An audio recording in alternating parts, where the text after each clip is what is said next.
ரங்கநாதன் எங்கள் அப்பா பேர் சார். பிரதீப் என் பேர். பிரதீப் சார். பிரதீப் சார் ஒரு கேள்வி. இப்போது நீங்கள் லவ் டுடே படம் கொடுத்தீங்க, பெரிய சக்ஸஸ் ஹீரோவாக நடித்தீங்க. பட் பெரிய சக்ஸஸ் கொடுத்த நீங்கள் வந்து தொடர்ச்சியாக ஹீரோவாக நடிக்க போகிறீங்களா இல்லை படங்கள் டைரக்ட் பண்ண போகிறீங்களா? எந்த முடிவு எடுத்திருக்கீங்க அதை சொல்லுங்கள். இப்போதைக்கு 3 படம் நடிச்சிட்ருக்கேன் சார்.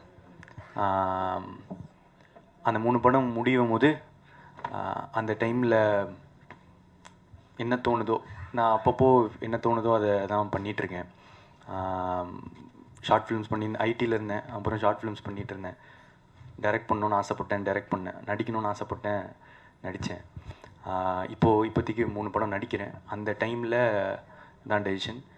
ஐ திங்க் நடிக்கிறது கன்டினியூ பண்ணுவேன்னு நினைக்கிறேன். டைரக்ஷனும் அப்பப்போ ஒரு கதை பண்ணுறதுக்கு கொஞ்சம் டைம் ஆகுது. 2 வருஷம் அந்த மாதிரி எழுதுறதுக்கு டைம் ஆகுது. ஸோ அதனால்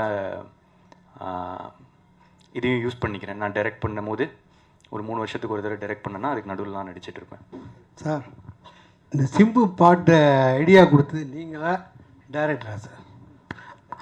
சிம்பு பாடிட்டு என்ன சொன்னார் சார்? அது கொஞ்சம் எக்ஸாக்டாக ஞாபகம் இல்லை எனக்கு. டைரக்டர் தான் சிம்பு சார் பாடினா நல்லா இருக்கும்னு அந்த ஐடியா கொடுத்தது சார். அவர் பாட வைக்கணுங்க.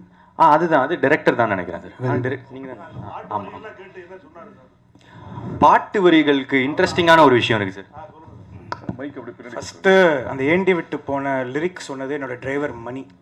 அவர் தான் வந்துட்டு இப்போ ஒரு நார்மலான ஒருத்தர் வந்து அந்த ஒரு டிஸ்கஷனில் இருக்கும்போது என் டிரைவர் எப்பவுமே கூட பக்கத்துலேயே வச்சுப்பேன். ஏன்னா ஒரு கதை சொல்லி பார்க்கும்போது அவர் போய் சேர்ந்ததுன்னா அவருக்கும் எல்லாருக்கும் பிடிக்கும் அப்படின்ற ஒரு நம்பிக்கை எனக்கு. ஸோ என் டிரைவர் வந்து என் கூடயே தான் இருப்பார் அவர் மணின்னு சொல்லிட்டு.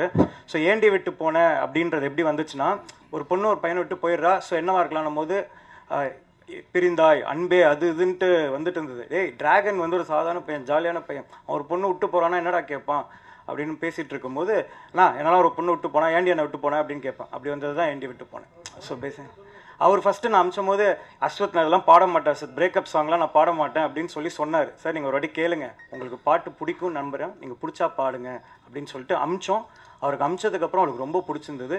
Purely based on merit of the song. அந்த பாட்டு அவருக்கு ரொம்ப பிடிச்சதுனால பாடினார். செய்திகளை உடனுக்குடன் தெரிந்து கொள்ள உடனே சப்ஸ்கிரைப் பண்ணுங்க.